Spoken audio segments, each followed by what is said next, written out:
नमस्कार. मराठी चवमध्ये तुम्हा सर्वांचं खूप खूप स्वागत. नुकताच दसरा झालेला आहे आणि आता लगबग चालू झाली आहे ती दिवाळीच्या फराळाची. तर दिवाळी फराळाची सुरुवात गोडाने करूयात आणि बनवूयात बेसनाचे लाडू. अगदी मऊसूद दाणेदार असे बेसनाच्या लाडूंसाठीचं योग्य प्रमाण, त्यासाठीचा लागणारा वेळ सगळं अगदी सोपं करून सांगण्याचा प्रयत्न केलेला आहे.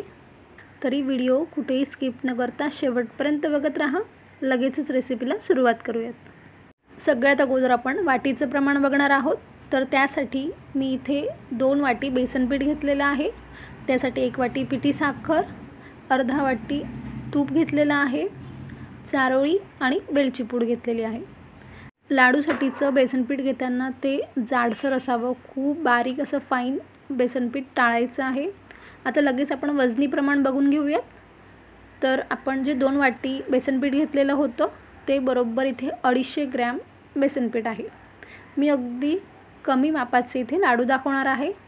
तर तुम्ही बघू शकता बरोबर वजनी मापाप्रमाणे 250 ग्रॅम एवढं हे बेसन पीठ आहे. आता लगेच आपण साखरही मोजून घेऊयात. तर आपण घेतलेली 1 वाटी साखर इथे बरोबर 150 ग्रॅम भरणार आहे. तुम्ही बघू शकता बरोबर 150 ग्रॅम साखर आहे. आता आपण तूप देखील मोजून घेऊयात. तूप जरी आपण इथे अर्धा वाटी घेतलेला आहे म्हणजे 50 ग्रॅम, तरी त्याहून तूप हे जास्त लागलेलं आहे आणि ते मी तुम्हाला पुढे दाखवणार आहे. तर इथे गॅसवर कढई तापवत ठेवलेली आहे आणि त्यात आता आपण बेसन पीठ घालून घेणार आहोत.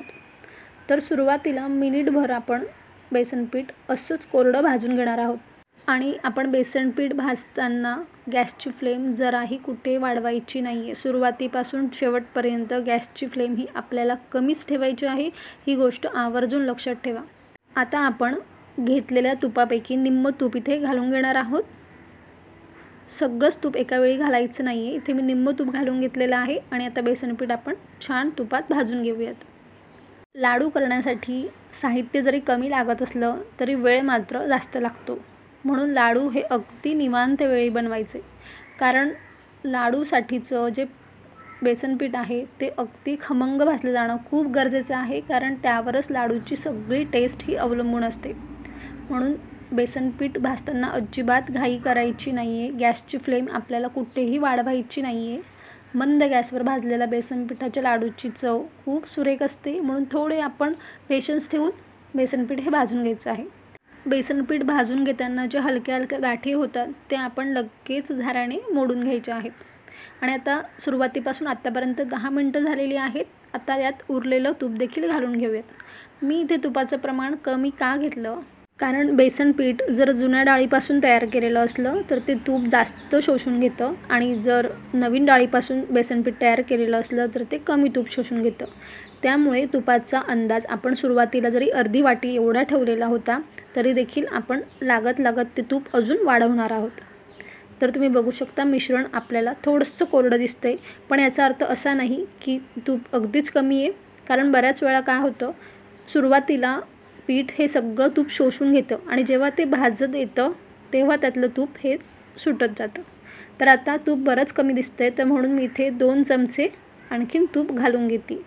सुरुवातीपासून आत्तापर्यंत जवळपास 20 मिनटं झालेली आहेत आणि अजूनही आपलं पीठ भाजलं गेलेलं नाही आहे. कारण आपण ते खूप मंद आचेवर भाजून घेतो आहे.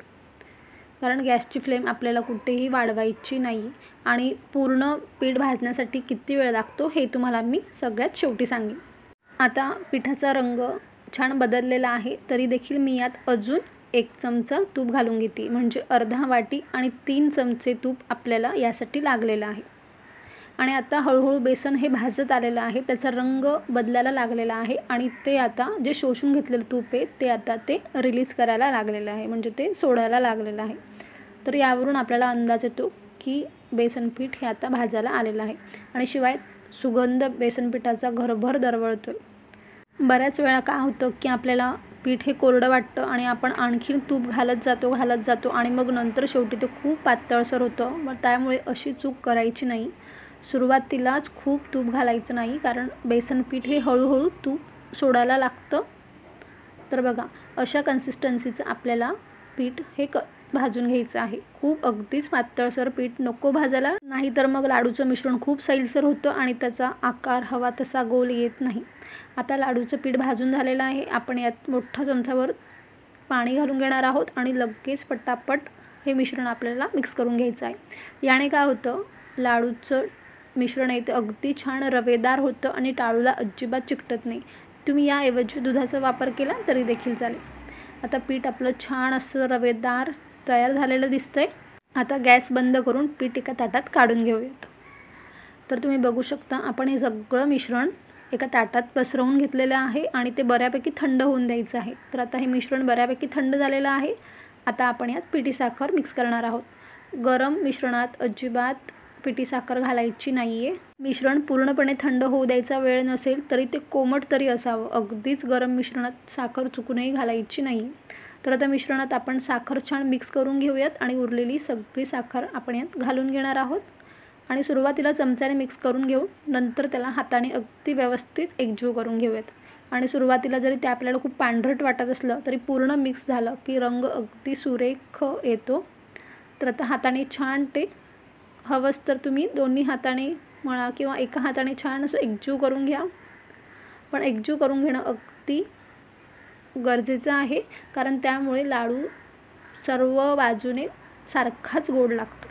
आता लाडूसाठीचं मिश्रण छान एकजीव झालेलं आहे आणि हाताच्या उष्णतेमुळे देखील ते थोडंसं आणखी ओलसर झालेलं आहे।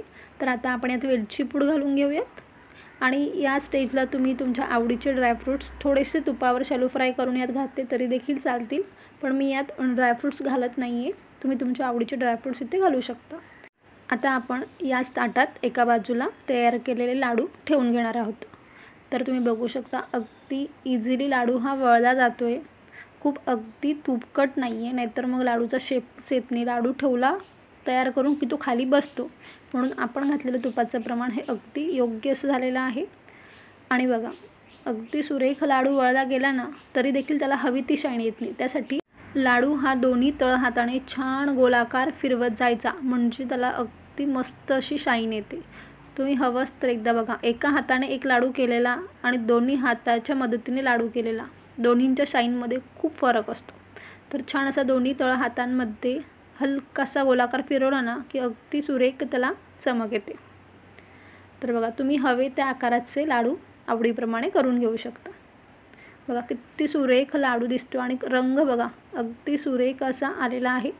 आता यावर तुम्ही तुमच्या आवडीचे कुठलेही ड्रायफ्रूट्स लावू शकता। मी इथे एक चारोळी रोवून घेते, म्हणजे दिसायला बघा अगदी सुरेख दिसतोय ना। आता आपण याचप्रमाणे अजून एक लाडू तयार करून बघूयात आणि आपण घेतलेल्या प्रमाणामध्ये किती लाडू तयार झाले आणि त्याचबरोबर ते किती वजनाचे भरले हे देखील आपण पुढे बघणार आहोत। तर इथे बोलता बोलता दुसरा लाडूही तयार झालेला आहे आणि बघा आता त्याला अजिबात शाईन नाही आहे जेव्हा आपण त्याला एका हाताने तयार केला, पण दोन्ही हाताने जेव्हा आपण तयार करतो ना अगदी भारी शाईन त्या लाडूला येते। आता हा लाडू देखील तयार झालेला आहे। यावर आपण छानशी चारोळी रोवून घेऊयात आणि बघा मस्त दिसतोय ना। आता यावर देखील चारोळी आपण रोवून घेऊयात आणि अशा प्रकारे आपण सगळे लाडू इथे तयार करून घेऊयात। तर इथे बरोबर एकाच मापाचे 15 लाडू तयार झाले आहेत। आता आपण त्यांचं वजन करून बघूयात। तर आपण आता वजन करूयात। तर आता 15 लाडू झालेत आणि आपण घेतलेलं बेसन पीठ होतं 250 ग्रॅम म्हणजे पाव किलो, आणि त्यात साखर आणि तूप घालून आता पूर्ण लाडूचं वजन झालेलं आहे अर्धा किलो। बघा बरोबर अर्धा किलो लाडू हे झालेले आहेत आणि नगामध्ये म्हणाल तर बरोबर 15 लाडू झालेले आहेत। तर बघा अगदी सुरेख रंग टेक्स्चर असं लाडूला आलेलं आहे, मस्त दिसतोय ना। आपण लाडू तोडून बघूयात। बघा आतूनही तो तितकाच छान रवेदार आहे। लाडूचं पीठ पूर्णपणे भाजून घेण्यासाठी आपल्याला कमी गॅसवर 35 ते 40 मिनिटं लागलेली आहेत, कारण आपण कमी प्रमाणात ते लाडू बनवलेले आहेत। जर तुम्ही प्रमाण दुप्पट केलं तर तुम्हाला वेळही जास्त लागू शकतो आणि लाडू हे कधीच घाईत करायचे नाहीत। लाडूसाठी भरपूर वेळ हा द्यावाच लागतो। बेसन पीठ हे छान भाजलं जाणं गरजेचं आहे, कारण त्यावरच लाडूची सगळी चव ही अवलंबून असते। तर आजची ही रेसिपी तुम्हाला आवडली असेल तर व्हिडिओला लाईक करा, व्हिडिओ जास्तीत जास्त शेअर करा आणि तुम्हाला असेच दिवाळीच्या फराळाचे छान छान पदार्थ सोप्या पद्धतीने शिकून घ्यायचे असतील तर चॅनलला न विसरता सबस्क्राईब करा. पुन्हा भेटूया एका छानशा रेसिपीसोबत. तोपर्यंत धन्यवाद.